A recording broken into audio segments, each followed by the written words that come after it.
Welcome to you, and thank you for joining me for this next 20 minutes. I am Jeannette Grace.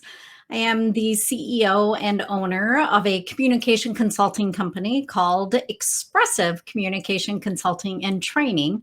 And I've been doing this in some form of training or education for well over 2 decades. And what I'm here to talk with you in this next 20 minutes is one of my most favorite things to talk about. And it's about secrets of people that like to work with us or work for us. So it's about how do we create our influence? A couple of things I want to start off saying. There is a poll, so if you would, participate in that, you should be able just to click on the little tab that says polls, and there are 4 options. It'd be interesting to see how you perceive yourself. Also, feel free to ask questions anytime. I have my eye on the chat. Questions, comments, sharing. It always creates a better environment for people to learn as you invest your time here at this conference. So with that, I want to jump in with something that you probably all can relate to, and that is babies. So babies have this incredible ability to attract people to them, right? Strangers, neighbors, animals. There's something about babies that we're very much drawn to. And I was curious about this type of behavior as I went through my career. What I noticed is that there were some people that I worked with, and I imagine you can relate. There are people that you like to work with, people you want to maybe get on their team, or teams that you want to be a part of. And at the same time, there are people that you avoid. People back when we were all in the same workplace, that when they passed you in the hallway, maybe you looked away, you acted like you were busy. People that you think, oh my gosh, don't put me on a project with that person because I know they're not going to pull their weight, whatever the reason is. So this little baby right here in front of you grew up and had this insatiable curiosity about human behavior and kind of what gives people that it factor. That same it factor that babies have. And that baby grew up to be me. So what I knew several years ago with my curiosity is that I had some theories of my own about what are the secrets that make people want to work with us and work for us. But I also was smart enough to know that those were just my theories and I needed to test them. So what I did is I came up with this concept of G factor. G factor defined as the gravitational pull that a person, any of us, has that draws other people to us. So things that create or improve our ability to influence others. What we can do so that people do want to work with us or work for us. If you're a leader or you own a company, what can you do to attract great talent and keep those people? If you are an individual contributor, what can you do to be sought after, to be sought after, to be seen as possibly a source of expertise, to increase your own personal brand?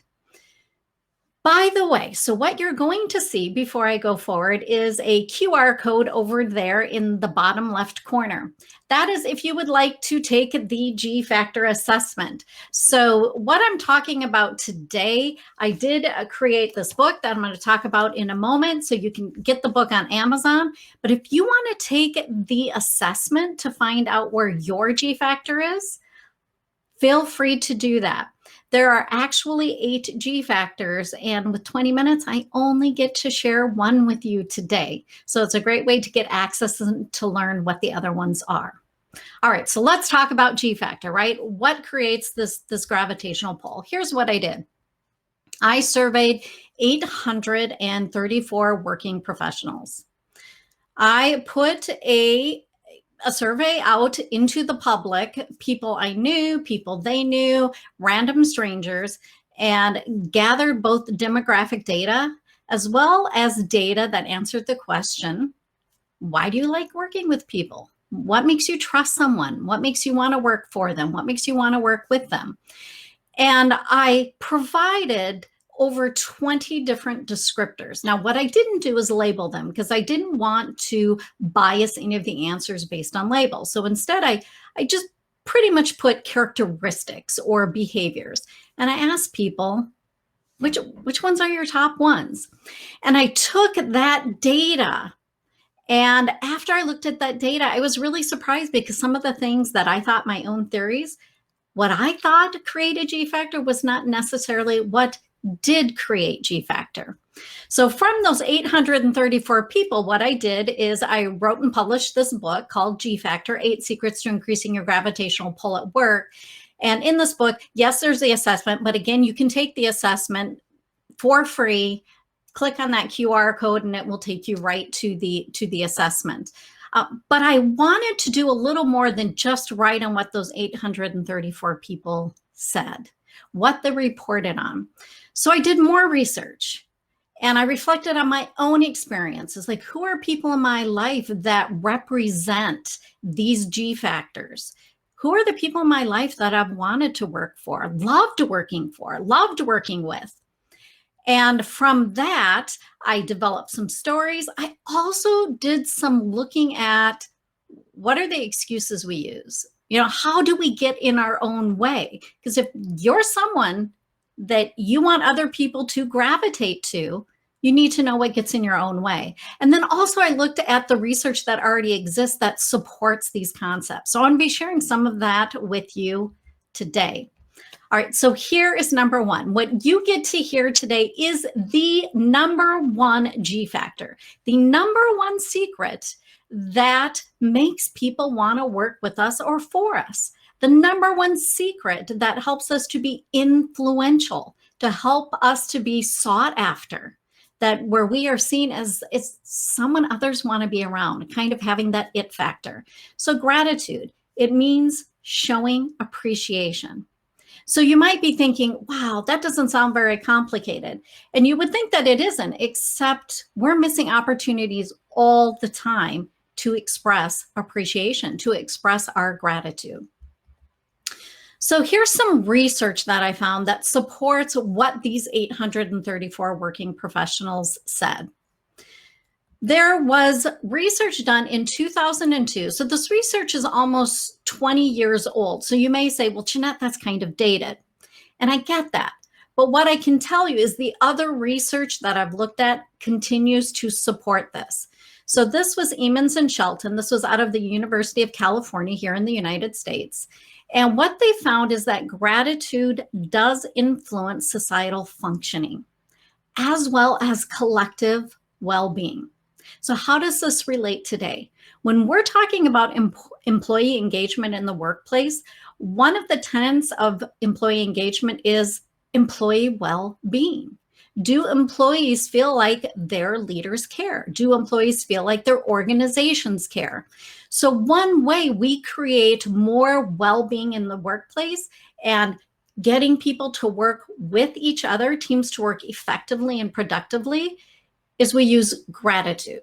Now, what I want to say is that you just can't be throwing out thank yous here and there.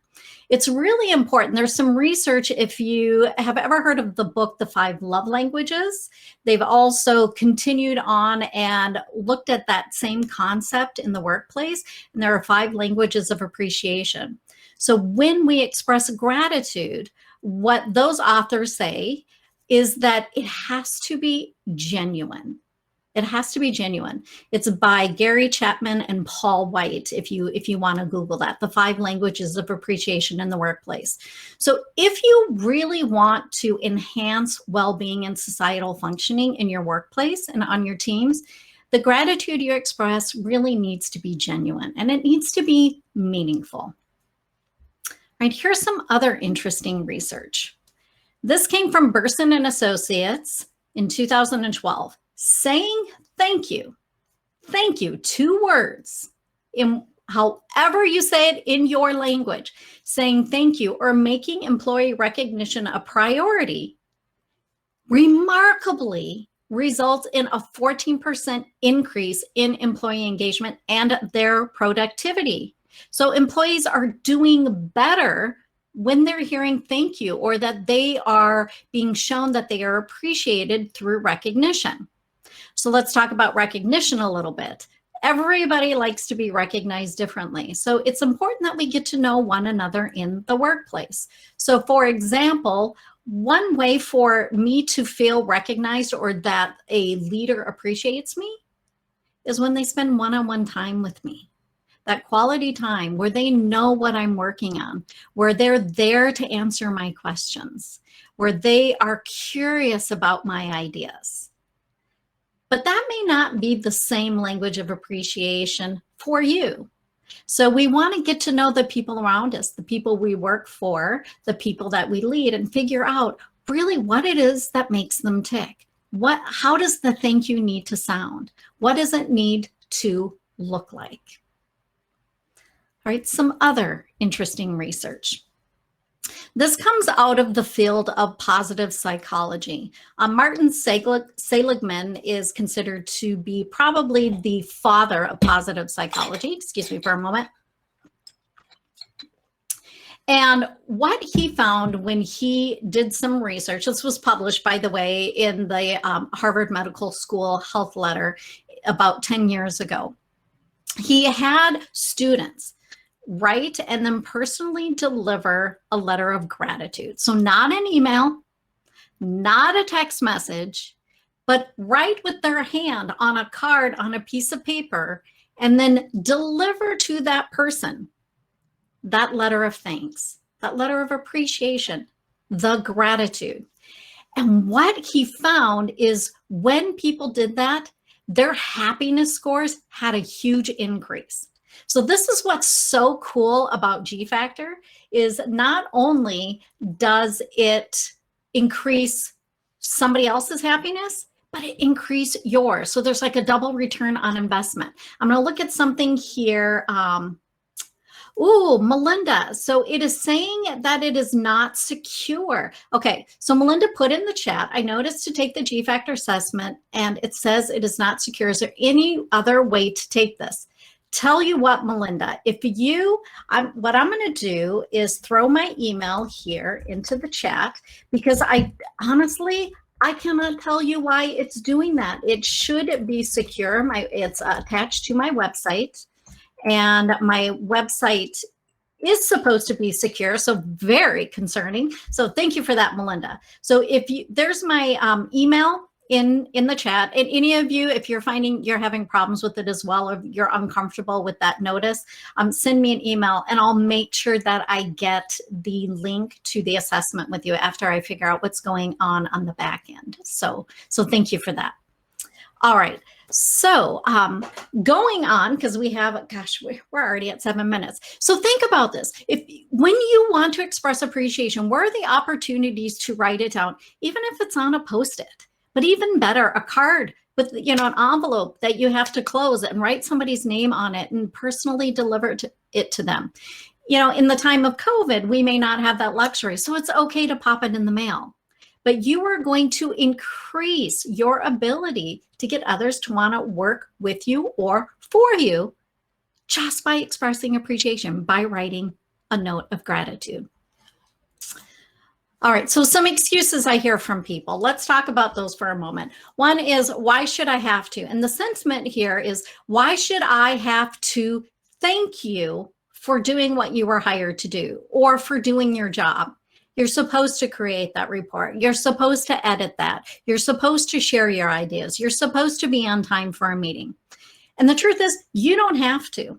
Absolutely, it is your right, it is your choice not to express appreciation. But what the research is telling us is that when you do recognize it, that somebody made an effort to do something well, to do it on time, to be there on time, when you express that appreciation, guess what? You perpetuate that behavior. Because human beings are really simple. We respond to that positive reinforcement. So if you ever ask yourself, well, why should I have to thank this person for fill in the blank? Know that you don't have to. But if you do, and if it is genuine, you're going to increase your G factor. Okay, and Ella says the QR code worked for her. Okay, So the QR code, and it's not showing insecure. So again, for those of you, if you didn't see that, and thank you, Graziella, for putting my website in there. If you email me, because I have to give you a particular link for that G factor assessment, if you email me, I'll make sure that you get that. Oh, you're also helpful. Thank you. I am grateful for you. I honestly do appreciate it. Okay. Another excuse I hear is, you know what? I'm just too busy. I'm too busy to take time to thank people. I have too much work to do. I have my own stuff that I need to take care of. But if you are to make gratitude a practice, a daily practice, genuine gratitude, you will not feel like you're too busy. So for example, one thing that I did, and again, this comes from positive psychology, is there's decades of research around this, but writing down 3 gratitudes at the end of every day and being specific about what they are, and then sharing those with people. Once I got into the habit, I wasn't too busy. And once I got into the routine, it actually was very quick to do. So make a goal for yourself where you seek out reasons to express your appreciation. Seek out people so that you start noticing that beauty around you, because again, that's going to increase your G factor. All right, so as I said, there are 8 different G factors, and you'll see those pop up here on your screen. And they go in order from the highest percentage from the research that I did to the lowest percentage. Now, remember, I asked about over 20 different behaviors. So these were the top ones that came out of that research. I have some of my favorites. Gratitude is the number one. I think having a good sense of humor is a great skill to have as well. Generosity, that is about showing kindness and concern to others. Guiding is, how do we coach people better instead of directing? How do we ask more questions instead of telling people what to do? Generate, that is, how do you inspire and be infectious? That is figuring out what makes you uniquely you, because there's also some research around that says with Generate, if you figure out your one distinguishing strength, something that makes you extra special, you double your chances of being inspiring. So that's really great news, right? Genius, this is really about knowing what you're good at and also knowing what you're not good at. Grant, I talked about Grant earlier in my session this morning about psychological safety in the workplace. And Grant is giving yourself and other people permission to make mistakes, intelligent failure. And then Gather, that one is about, who do you have in your sphere of influence? Who do you have in your circle? And are they people who are lifting you up? Are they people who are helping you? Or are they the people that are dragging you down? So we want to think about who those people are, because we want to be filling our world, not with just yes people, not just people who nod their head and tell us what we want to hear, but people who are genuinely interested in giving us good feedback so that we can continue to grow. So this is me. If you want to connect with me, feel free. You can find me on LinkedIn. There are 2 N's in my first name. That might be helpful. You can also find me on Twitter at Expressive, TRNG for training, and then Expressive CCT. That is my business Facebook page. And those are places where you'll find information. I do monthly webinars, with the exception of June, free webinars around psychological safety. I put out an article every week. I'm posting some things that I read that are really interesting. So if this information is interesting to you and you want to learn more, that's a way to connect or hear what it is that I share with you. So with that, we are at the final minute. Are there any questions that, oh, thank you, Melinda. I love talking about this. It's one of my keynotes.